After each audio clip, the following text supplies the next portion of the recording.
¿Cuántos están disfrutando de este ayuno congregacional? Amén.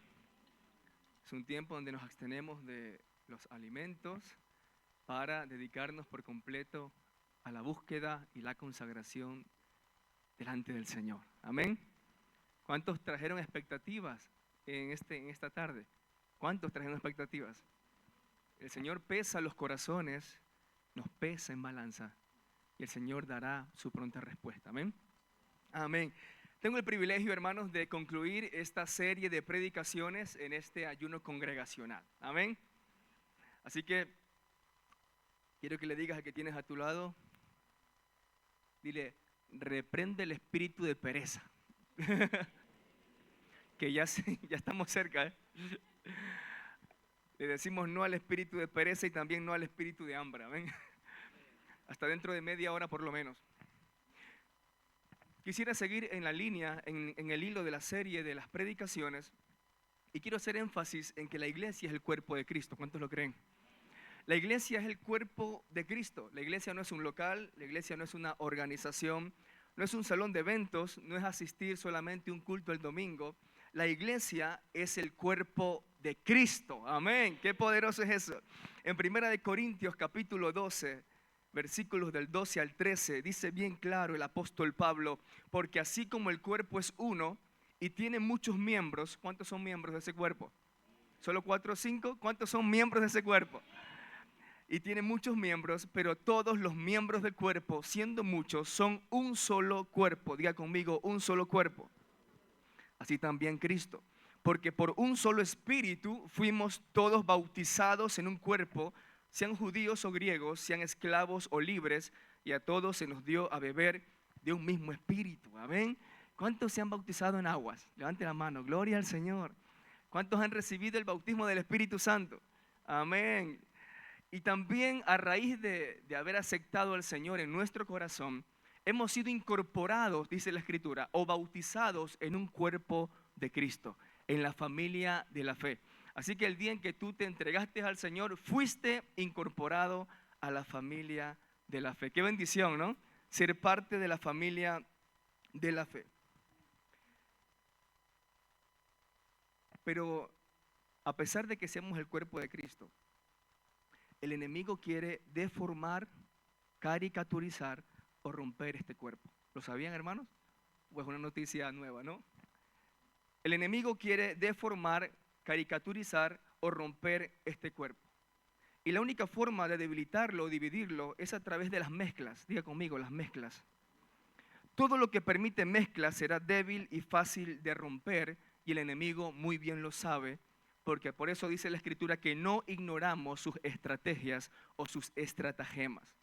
Satanás, mi querido y mi querida hermana, se ha propuesto a hacer de la iglesia, el cuerpo de Cristo, un Frankenstein. ¿Conocen la novela de Frankenstein?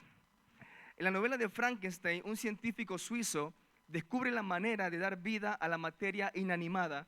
Decide crear un ser humano armado, montado a partir de partes de cadáveres de otros cuerpos, creando así literalmente una caricatura o una deformación del cuerpo humano. El enemigo es como este científico suizo.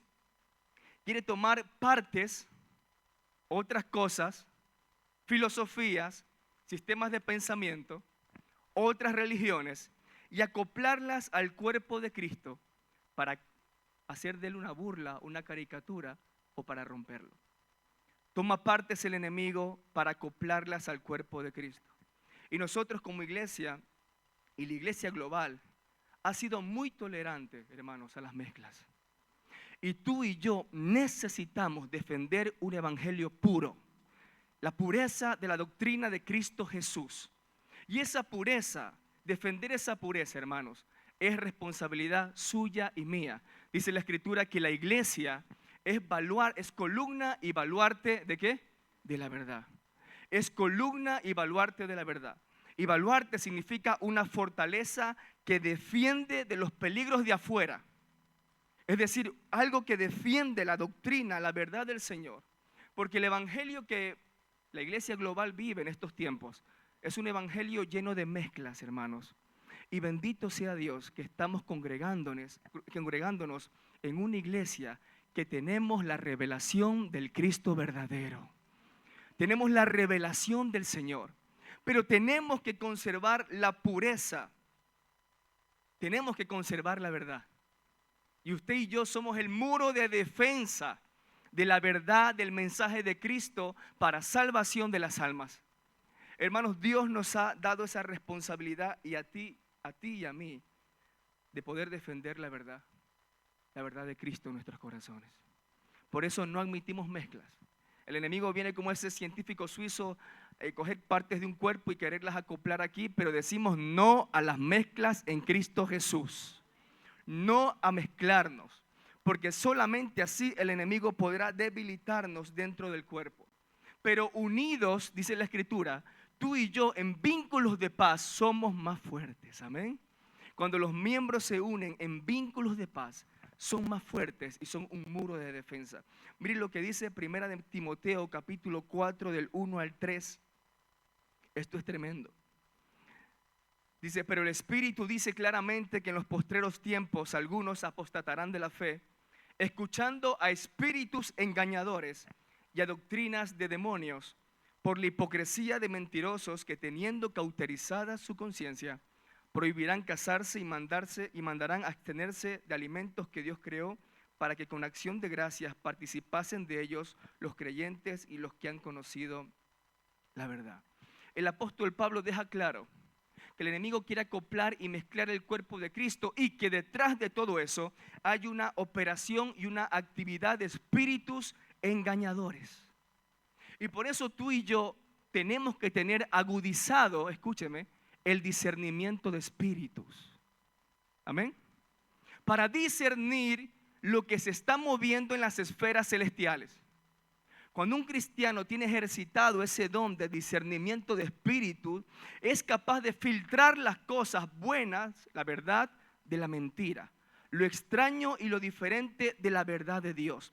Por eso nosotros, hermanos, tenemos que pedirle al Señor, Señor, dame más discernimiento de espíritus para estos últimos tiempos, que viene un tiempo de mezclas.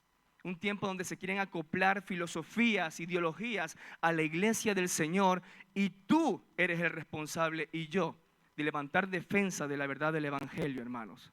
¿Cuántos lo creen? Tenemos, hermanos, que ser leales a la verdad del Señor. Detrás de todas estas mezclas aparentemente inofensivas que puede sufrir la iglesia del Señor, hay una actividad espiritual, hay una actividad de espíritus. Por mucho tiempo el pueblo de Israel luchó con el sincretismo religioso. El sincretismo es la mesa o la integración a la fe judía de elementos de diferentes tradiciones, creencias o prácticas religiosas de los pueblos o de las naciones gentiles. Lea que desde que nació el pueblo de Israel, durante toda la historia, el pueblo de Israel lucha con el sincretismo. Adoraban al Señor, pero también adoraban ¿a quién? A Baal. Y en el tiempo de los jueces se adoraba al Señor, pero también se adoraba a Astartet. Y se adoraba al Señor, pero también se adoraba a otro dios pagano. Era un sincretismo que debilitó la fe hebrea durante mucho tiempo. Y eso a día de hoy también ocurre, hermanos. Hay círculos religiosos que empezaron con una verdadera fe, pero se mezcló con religiones africanas y como resultado está allí la santería en Cuba. En México la religión también se mezcló con creencias prehispánicas de los aztecas y como resultado está el Día de los Muertos en México. En Brasil la religión se mezcló con las religiones de etnias africanas y como resultado está el candomblé, que es una como brujería en Brasil. A través de las mezclas el enemigo quiere infiltrarse en la iglesia para desviarnos, diga conmigo, desviarnos de la verdad. Y más allá de desviarnos de la verdad, quiere romper la comunión entre unos y otros. Pero aquí tenemos la común fe en el nombre de Jesús. Aquí luchamos por el bien común, por la verdad, porque somos el baluarte del Señor para estos últimos tiempos, hermanos. Entonces necesitamos entender que no a las mezclas, porque en la iglesia compartimos, dice el apóstol Pablo, un mismo Dios. Qué glorioso es eso, ¿no? Una misma fe, un mismo Cristo, un mismo bautismo y un mismo Espíritu Santo. La iglesia comparte lo mismo, Pero el enemigo quiere traer a veces cosas diferentes. Y tenemos que poner al enemigo a raya. ¿Cuántos van a poner al enemigo a raya? Tiene que retroceder. Porque el enemigo es sigiloso y se quiere meter, ahí se mete en el cuerpo de Cristo. Pero cuando se toca con un cristiano que está fundamentado en la fe, de allí el enemigo no va a pasar. Cuando se toca con un cuerpo de Cristo o una espiga o un ministerio que está anclado a la verdad del Señor, de allí no va a pasar. Yo recuerdo en los tiempos donde eres el líder de hombres y teníamos las espigas de hombres. Bueno, me llegaron todo tipo de hombres a mí. Entre ellos me llegó un hebraísta y un hombre que traía cosas extrañas, que me hablaba de tiempos, medio tiempo y fuera de tiempo. Algo raro traía este hombre a la espiga. Y mi deber, como soy baluarte de la verdad, era proteger a mi equipo, proteger a mi grupo. Porque el hombre trajo confusión a muchos hermanos. Porque venía ¿con qué? Con partes de otros cuerpos. Venía con partes, con otras cosas diferentes y extrañas. Y quería incorporarlas a la verdad del Señor. Pero ante eso, hermanos, un líder tiene que ser radical. Tiene que decir no a las mezclas. Yo defiendo esta verdad, es la verdad que he recibido, es la verdad que me ha hecho salvo, es la verdad que profeso, es la verdad del Señor. No voy a mezclar esta verdad con otras cosas. Así que algún día te va a tocar a ti también defender la verdad del Señor. Dice en las cartas de Pedro que hay que mostrar defensa de la verdad del Señor en muchas ocasiones. Porque tal vez en los círculos familiares también hay personas que quieren burlarse del cuerpo de Cristo, quieren acoplar enseñanzas, ideologías diferentes, pero allí estás tú puesto por Dios como columna y baluarte de la verdad, dice la Escritura. ¿Cuántos van a defender el Evangelio? El Señor te va a ayudar a hacerlo. La fe de los hebreos en el tiempo del sincretismo, cuando tomaban cosas de otras naciones paganas, la fe de los hebreos incorporó el culto a Baal y el culto a Astarte. En tiempos de sequía o de crisis agrícola, los israelitas, buscando asegurar sus cosechas, hacían culto al Señor, pero corrían también a subir a la montaña a hacer culto a Baal y a Astarte, a la diosa de la fertilidad. Todo esto empezó, iglesia, a debilitar la fe de los hebreos y aún peor, a robarles la identidad. Cuando ya no hay una común fe entre nosotros, el enemigo nos roba la identidad. Hermano, y tú y yo somos hijos del Señor. Tenemos una identidad clara en Dios. No podemos permitir que estas cosas que se infiltren en nuestras familias, en nuestra fe, puedan robarnos la identidad del Señor. Por eso cuando leemos Esdras, en tiempos de Esdras, se estaba reconstruyendo la identidad nacional de Israel y se estaba regresando a la fe genuina en Dios, ya que el pueblo había sido exiliado por mucho tiempo en Babilonia. La única forma de confundir su fe y robarle su identidad era a través de las mezclas. Y en tiempo de Esdras hubo mezclas. Acompáñenme a Esdras capítulo 9, versículos 1 al 5. Recuerde que Esdras fue un hombre enviado por Dios para reconstruir la identidad de Israel y para hacerles volver a la fe genuina. Esdras capítulo 9, versículos del 1 al 5. Dice la Escritura: acabadas estas cosas, los príncipes vinieron a mí diciendo: el pueblo de Israel y los sacerdotes y levitas, no solo el pueblo, sino también el liderazgo, no se han separado de los pueblos de las tierras, de los cananeos, de los heteos, fereceos, jebuseos, amonitas, moabitas, egipcios y amorreos, y hacen conforme a sus abominaciones. Diga conmigo, mezclas. Porque han tomado de las hijas de ellos para sí y para sus hijos, y el linaje santo ha sido mezclado con los pueblos de las tierras, y la mano de los príncipes y de los gobernadores ha sido la primera en cometer este pecado. Cuando oí esto, dice Esdras, cuando oí esto, rasgué mi vestido y mi manto, y arranqué pelo de mi cabeza y de mi barba, y me senté angustiado en extremo. Y se me juntaron todos los que temían las palabras del Dios de Israel, a causa de la prevaricación de los del cautiverio.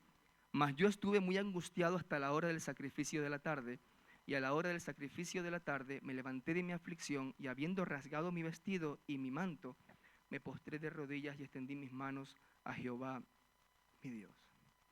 En el tiempo de Esdras había una clara mezcla. El pueblo, los sacerdotes y levitas habían contraído matrimonio, se habían unido con mujeres extranjeras que tenían otra fe y adoraban a otros ídolos. Es similar lo que pasó en el tiempo de Salomón, cuando tomó para sí mujeres paganas, mujeres que no compartían su fe. Dice la Escritura en Primera de Reyes 11:3, y cuando Salomón era ya viejo, sus mujeres inclinaron su corazón, diga conmigo, inclinaron su corazón tras dioses ajenos, y su corazón no era perfecto con Jehová su Dios, como el corazón de su padre David. Lo mismo pasó en el tiempo de Esdras, que las mujeres, en este caso las mujeres, inclinaron el corazón de los sacerdotes y del pueblo y de los levitas para adorar y tener otra fe en otros dioses. Tremendo, usted lo puede imaginar esta historia. Esdras va como una flecha desde Babilonia hasta Jerusalén, como una flecha este hombre. Es un precursor que va abriendo camino para recuperar la identidad de la nación de Israel y para volverles a la fe genuina en el Señor. Va como una flecha Esdras, pero se encuentra un panorama muy triste. Y es que desde el liderazgo se han corrompido y han adoptado otra fe y han hecho mezclas. Se han mezclado y el pueblo ahora está muy débil. Entonces llega Esdras, y cuando tú lees el libro de Esdras, te darás cuenta que lo primero que construye Esdras no es el templo en sí, sino que es el altar del Señor. Lo primero que construye Esdras es el altar del Señor, porque quiere recuperar la adoración genuina al Señor. ¿Me entiende, iglesia? Lo primero que hace es construir el altar para recuperar la adoración al Señor ante toda esa gente que estaba adorando a otros dioses y se estaba mezclando con la fe judía. Dice la Escritura que este hombre arrancó su cabello, su barba. Es una expresión de mucho dolor, una expresión de sufrimiento por la gente que estaba viendo, porque amaba a Israel, amaba a Jerusalén y veía todo este desastre que el enemigo había hecho desde la cúspide del liderazgo hasta el pueblo llano. Y Esdras, dice la Escritura, que se puso, lloró, oró y ayunó.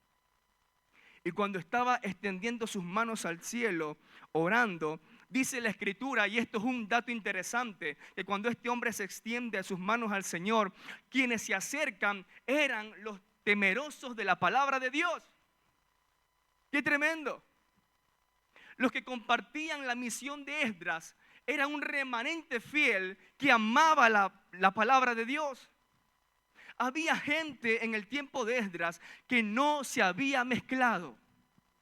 Gente que había dicho no a las mezclas. Y cuando vino Esdras, dice la Escritura, ese grupo de hermanos, de personas, le rodeó por completo apoyándole en esta misión. En la misión de recuperar la verdad para el pueblo de Israel. Hermanos, es lo que ocurrirá en la iglesia. Nosotros somos el remanente fiel que ama la palabra del Señor. ¿Cuántos lo creen? Nosotros somos los que preparamos. Nosotros somos los que defendemos. Nosotros somos los que tenemos la misión, hermanos, de ser ese grupo fiel a la palabra del Señor que puede rescatar a otros de la confusión de este siglo. ¿Cuántos lo creen? Somos nosotros, hermanos, ese remanente en el día de hoy que se unió a la oración de Esdras para recuperar otra vez el temor a la palabra del Señor. ¿Qué ocurre en la iglesia global? Es que se ha ido el temor por la palabra del Señor. Y han adoptado ciertas cosas, diferentes y extrañas cosas. Ahí está el misticismo. Personas en la iglesia que son muy místicas, todo el tiempo viven en el tercer cielo y nunca bajan a la tierra, nunca aterrizan en la tierra. Un montón de movimientos y extrañas cosas, hermano, que nosotros tenemos que sacudirnos de todo eso. El único filtro, la única resistencia que podemos poner a ese tipo de cosas es que entre nosotros hay un remanente fiel a la palabra del Señor. Los que temen a la palabra del Señor. Los que temen a la palabra del Señor son ese baluarte, hermanos de la verdad. El evangelio funciona, ¿cuántos lo creen? No tienes que añadirle absolutamente nada. El evangelio funciona porque el evangelio es una persona llamada Cristo. Y Cristo es perfecto. Y Cristo es completo. Con lo cual el evangelio funciona. Pero si viene el enemigo aquí a decirte que no, todavía falta algo más. Todavía hay otra cosa por aquí que tienes que aprender. No. Decía el apóstol Pablo, yo no me desenfoco en otras cosas, yo me centro en el Cristo crucificado. Allí estoy enfocado, en la verdad del Señor. Es allí, hermanos, donde tenemos que poner el foco nosotros como iglesia. Solamente en Cristo. Amén. En Esdras capítulo 10, versículos del 1 al 4, se sigue relatando la historia de Esdras y dice, mientras oraba Esdras y hacía confesión, llorando y postrándose delante de la casa de Dios, se juntó a él una muy grande multitud de Israel. Este es el pueblo. Hombres y mujeres y niños, y lloraba el pueblo amargamente. Entonces respondió Secanías, hijo de Jehiel, de los hijos de Elam, y dijo a Esdras, nosotros hemos pecado contra nuestro Dios, pues tomamos mujeres extranjeras de los pueblos de la tierra. Mas a pesar de esto, aún hay esperanza para Israel. Ahora pues, hagamos pacto con nuestro Dios, que despediremos, esto es fuerte, estaban casados con las mujeres durante varios años. Se está comprometiendo el pueblo literalmente a hacer un corte, una separación con las mezclas. Ahora pues, hagamos pacto con nuestro Dios, que despediremos a todas las mujeres y los nacidos de ellas, según el consejo de mi Señor y de los que temen el mandamiento de nuestro Dios, y hágase conforme a la ley. Levántate, le dice el pueblo a Esdras, levántate porque esta es tu obligación y nosotros estaremos contigo, esfuérzate y pon mano a la obra. Un hombre espiritual sabe atacar las cosas en el espíritu. Esdras, como les dije, entró como esa flecha a Jerusalén y empezó a orar. Porque yo al principio les dije que detrás de toda mezcla hay una actividad de espíritus.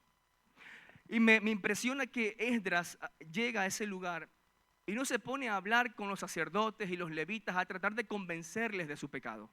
Lo primero que hace Esdras fue, dice la escritura, oró. Porque un hombre espiritual sabe que la lucha está en los lugares celestiales. Esdras oró al Señor, oró, y el Espíritu Santo, que es precioso, puso convicción de pecado en esas personas, hermano. La batalla era espiritual, pero Esdras lo entendía. Oraba y oraba. Algo conmovió los cielos.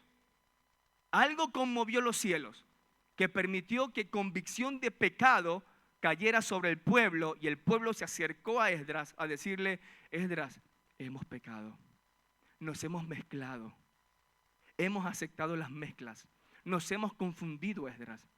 Y dice la escritura que ellos mismos decidieron apartarse de esas mezclas, de esas mujeres que habían confundido esa fe.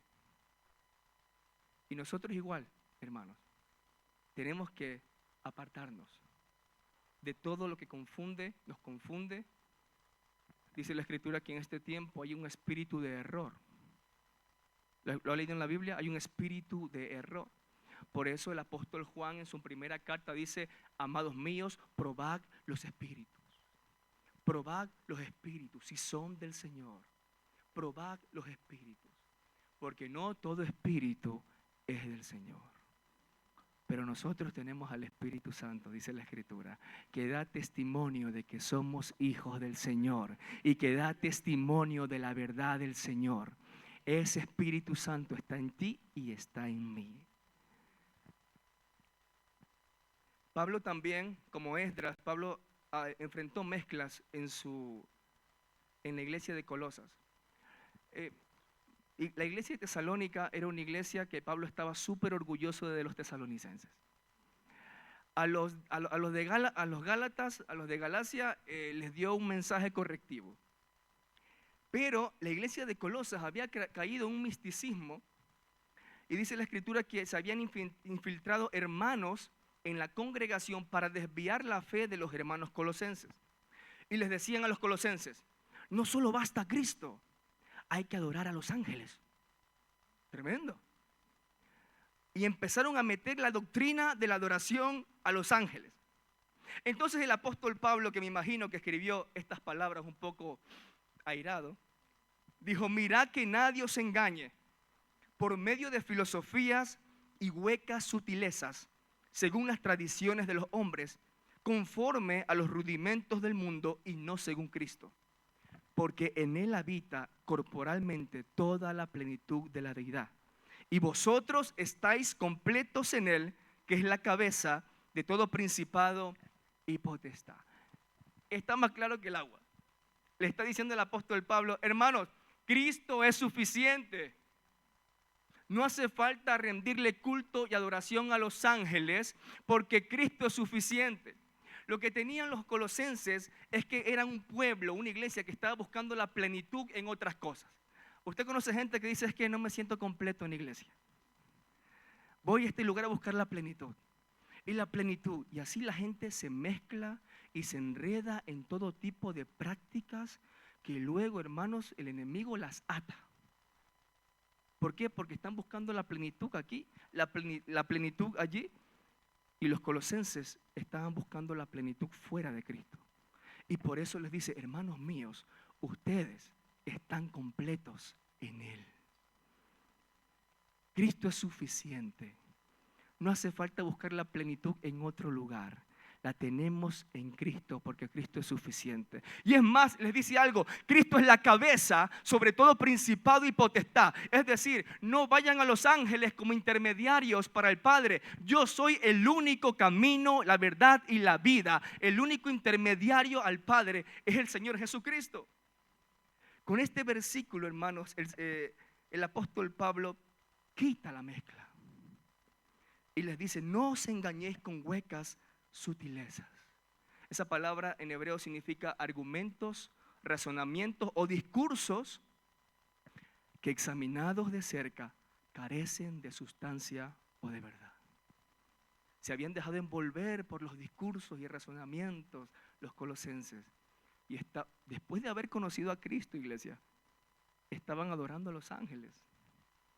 Cuando vemos en la Escritura que ningún ángel recibió adoración, permitía que recibir adoración solamente el ángel de Jehová en el Antiguo Testamento y Cristo en el Nuevo Testamento. Por eso el apóstol Pablo deja claro que la plenitud es espiritual y solamente está en Él. Iglesia, Cristo es suficiente y es la cabeza por encima de cualquier ángel y de cualquier ser espiritual, porque hay muchos libros místicos donde se hablan de usted abra la mente al mundo de los espíritus y conéctese. El libro de Crayon, Kryon, es un libro, es una serie de libros en las que te impulsa a creer en un ángel superior. Y mucha gente ha quedado atada leyendo esa serie de libros, porque han abierto la mente y el corazón a espíritus. Probad los espíritus, a ver si son del Señor. Y ya voy terminando porque sé que son las 4 y hay hambre. En los últimos tiempos hay que estar atentos al espíritu de confusión y el espíritu de mezcla, el espíritu babilónico. Luchamos con ese espíritu babilónico nosotros que estamos en este último tiempo. Babilonia en el Apocalipsis es clasificada, es descrita como la gran ramera, como una mujer que no se mantiene fiel y unida a la verdad, sino que se une a otros tipos de reyes de la tierra, de naciones de la tierra, extrayendo creencias, principios y filosofías y haciendo una mezcla, una amalgama de cosas para confundir a los creyentes en este último tiempo.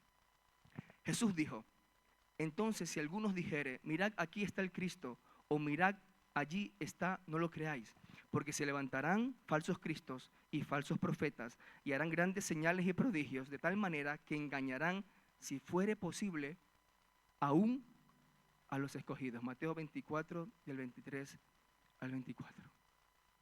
Ese espíritu de confusión, ese espíritu de Babilonia, hermanos, está confundiendo al cuerpo de Cristo con el espíritu del error. Y tenemos entonces que tener el discernimiento de espíritus para sacar toda mezcla del cuerpo de Cristo. Póngase de pie por un instante y vamos a orar al Señor.